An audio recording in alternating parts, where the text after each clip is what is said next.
नमस्कार, स्वागत है आपका। मैं हूं आपके साथ आकांक्षा राजपूत। बड़ी बहस में आज बात विरोधियों की बौखलाहट की करेंगे, जो निकाय चुनाव में करारी हार से तिलमिलाए हुए हैं। यूपी निकाय चुनाव में बीजेपी ने जबरदस्त जीत हासिल की है। मेयर चुनाव में तो विपक्ष का सूपड़ा ही साफ हो गया। इस जीत से बीजेपी गदगद है, तो वहीं विपक्ष नेताओं ने भाजपा सरकार पर धांधली के आरोप लगा दिए हैं। निकाय चुनाव में करारी हार में सपा और बसपा बौखलाई हुई है और बीजेपी पर सरकारी मशीनरी के दुरुपयोग का आरोप लगा रही है। निकाय चुनाव में मिली हार से विपक्ष की परेशानियां बढ़ गई हैं। ये चुनाव 2024 लोकसभा के चुनावों पर कितना असर डालने वाला है। वहीं इतने समय से राजनीति में निष्क्रिय पड़ी बसपा के निकाय चुनाव के दौरान आने के बाद क्या राजनीतिक समीकरण बदलेंगे? हम इन सभी मुद्दों पर अपने मेहमानों से बातचीत करेंगे, परिचय मैं आपसे कराऊंगी। लेकिन उससे पहले ये ट्वीट आप देखिए जो बसपा सुप्रीमो की तरफ से किया गया है और सपा और साथ ही बीजेपी पर हमलावर नजर आ रही है बसपा सुप्रीमो। सवाल इसी बात का है कि चुनाव से पहले तो आपने खुद दूरी बनाए रखी है और अब आप ब्लेम गेम से क्या साबित करना चाहते हैं? उधर निकाय चुनाव में बीएसपी पर भी जनता ने भरोसा तो जताया, जिसका बसपा सुप्रीमो ने ट्वीट कर आभार जताया है। इसके बाद हमला भी बोला। बीजेपी हो या सपा, दोनों ही पार्टियां सत्ता का दुरुपयोग करके ऐसे चुनाव जीतने में एक दूसरे से कम नहीं है, जिस कारण सत्ताधारी पार्टी ही धांधली से अधिकतर सीट जीत जाती है। इस तरह के आरोप बसपा सुप्रीमो मायावती की तरफ से लगाए जा रहे हैं। बीजेपी पर भी और समाजवादी पार्टी पर भी धांधली का आरोप लगा रही है बीएसपी सुप्रीमो। और जहां पर उनके पक्ष में परिणाम आए हैं वहां पर जनता का आभार भी जता रही है, लेकिन साथ साथ बीजेपी और समाजवादी पार्टी को गिरने का काम भी बसपा सुप्रीमो कर रही है। इस ट्वीट के जरिए कह रही है दोनों पार्टियां सत्ता का दुरुपयोग करती हैं, यह आरोप लगा रही है बसपा सुप्रीमो। धांधली कर ज्यादा सीट जीत जाती है, इस तरह के आरोप बसपा सुप्रीमो लगाती हुई। तो सवाल इसी बात का है कि हार की बौखलाहट है, विपक्ष में इतनी घबराहट क्यों है?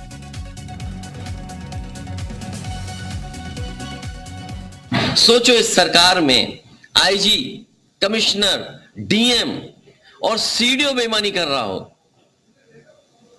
कितने वोट से हरा दिया?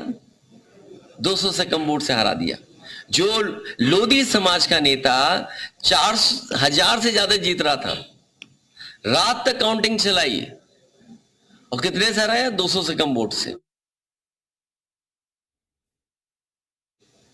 तो भारतीय जनता पार्टी ने लोकतंत्र की हत्या कर दी है। अब लोकतंत्र नहीं बचा, आजादी नहीं है। पाबंदियां और केवल झूठ बोलना भारतीय प्रोपेगेंडा पे चल रहे हैं। हिटलर के जमाने में केवल एक मंत्री हुआ करता था, प्रोपेगेंडा मिनिस्टर, लेकिन ये सरकार में पूरे के पूरे लोग, ऊपर से नीचे बैठे लोग, झूठा प्रोपेगेंडा के अलावा कुछ नहीं कर रहे हैं। इसलिए ये चुनाव लूट चुनाव था। तो देखिए, सभी 17 सीटों पर बीजेपी ने कमल खिला दिया है, लेकिन विपक्ष अब बौखला गया है। सवाल इस बात का है कि अब जो अगला टारगेट है मिशन 80 2024 को लेकर बीजेपी का, इस सिचुएशन में विपक्ष कैसे इसे विफल करने वाला है। कुछ खास मेहमान इस वक्त हमारे साथ जुड़ रहे हैं। दीपक बघेल बीजेपी से प्रवक्ता हमारे साथ जुड़ेंगे, कपिल श्रीवास्तव जी भी हमारे साथ समाजवादी पार्टी से जुड़ने वाले हैं, गौरव रघुवंशी हमारे साथ बसपा नेता होंगे और विजय उपाध्याय पॉलिटिकल एनालिस्ट इस वक्त हमारे साथ जुड़ने जा रहे हैं। एक एक करके सभी का रुख करेंगे, लेकिन इससे पहले बड़ा सवाल यही बना हुआ है कि क्या अब सिर्फ ब्लेम गेम से काम चल जाएगा? बसपा सुप्रीमो कितनी मैदान में थी ये हमने सबने देखा, अखिलेश यादव ने कितना जोर लगाया ये हमने देखा। और सबसे पहला सवाल, जो खास पैनल इस वक्त हमारे साथ जुड़ चुका है उनसे, कपिल श्रीवास्तव जी आपसे मेरा सबसे पहले सवाल है। देखिए, निकाय चुनाव में आपका देखिए इस बार वोट परसेंटेज भी कपिल जी काफी गिर गया है।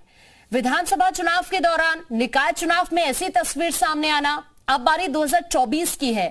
क्या आपको नहीं लग रहा कि बहुत बड़ी चुनौती हो जाएगी जो बीजेपी का मिशन 80 है, उसको अगर विफल आपको करना होगा तो? सबसे पहली चीज तो ये है कि जो आपने अपना टॉपिक रखा है कि बौखलाहट, ये आपने कहा जजमेंट कर दिया। जो धांधली का आरोप है वो गलत है और ये विपक्ष की बौखलाहट है। ये कैसे आपने, क्या आप जज होंगे? आप गोरखपुर के अंदर महापौर का जो चुनाव हुआ उसमें 24 राउंड में 3,60,000 से ज्यादा मत गिनते जा चुके थे। 5,20,000 मत गिने गए हैं। सारे लोगों को मिला करके हुए हैं, और जब पोलिंग ही 3,60,866 वोटों की थी तो ये कहां से वोट बढ़ गए? ये क्या गलत बात है? और हम इसके लिए कोर्ट में जा रहे हैं। ये गजब की बात है। ठीक है, इसका जवाब ले लेते दीपक जी। ये देखिए, अयोध्या से नहीं, गोरखपुर से भी इस तरह के आरोप आप पर लगे हैं। ये अभी देखिए कपिल श्रीवास्तव जी को भी आप सुन रहे हैं, दीपक जी वो भी इस बात का आरोप लगा रहे हैं कि 3.5 लाख वोटर्स, और जो काउंटिंग हो रही है 5.5 तक संख्या पहुंच जा रही है। दीपक जी, मेरी आवाज आ रही है आकांक्षा जी? जी बोलिए। देखिए आकांक्षा जी, बड़ा कष्ट होता है जिस प्रकार से समाजवादी पार्टी भारतीय जनता पार्टी पर आरोप लगाती है। ये स्पष्ट रूप से उत्तर प्रदेश की जनता के द्वारा जो अपना जनमत दिया गया है उसको भी कष्ट पहुंचाता है। देखिए उत्तर प्रदेश की प्रबुद्ध जनता लोकतंत्र के अंदर अपने मत दिए, और उन मतों के आधार पर ही आज भारतीय जनता पार्टी, चाहे नगर निगम का चुनाव हो, चाहे नगर परिषद का चुनाव हो, चाहे नगर पंचायत का, इन तीनों ही चुनावों में बढ़ चढ़कर आज आई है।